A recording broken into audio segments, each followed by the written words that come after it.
Hi guys, Alex here. You might know me as Alexis. Well, I'm also Alex, and at the moment I'm just really feeling like going by Alex, so you're welcome to call me either.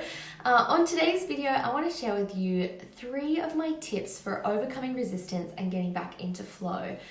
This is something that I feel like a lot of people, a lot of my clients have been saying to me recently, and it's just in general something that comes up a lot for people who are working on increasing their income in their business, savings, tracking their money, all of this kind of thing.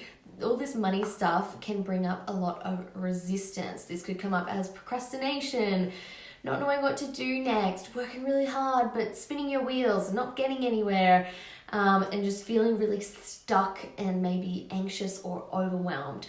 So if that's you, these are 3 of my top tips. So number 1 is don't fight it.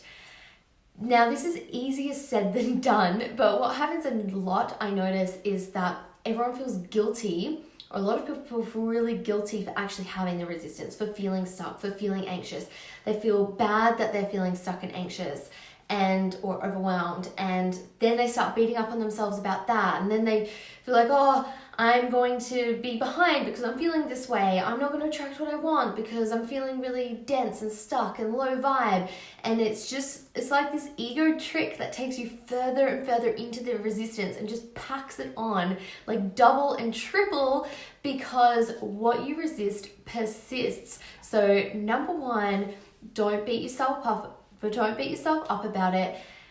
Accept it, allow it, and then that allows you the space to actually move it. So that brings me to my tip number 2, is figure out what's going on underneath. What are the beliefs or fears, insecurities, whatever, that are driving the resistance? Whenever we want something, we have beliefs or fears that are counter to what we want, that make us think that getting that thing might actually be unsafe. It might expose this part of ourselves, or people, might reject us, or something like that.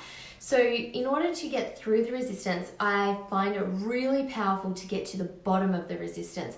Why is it that what are all the reasons, whether they're logical or not, that I fear achieving this outcome, or I'm worried that, I won't get that outcome and I'll get this other outcome instead. So getting to the bottom of that. And actually, I just ran a class on this last week, an online workshop, Bust Your Sabotaging Money Beliefs, which I have worksheets exactly for going through this process. So how to filter through the thoughts and feelings and get to actually what's underneath it. So I'll leave a link in the comments if you want to go and check that out. It's like 90 minutes and you get the workbook to work through.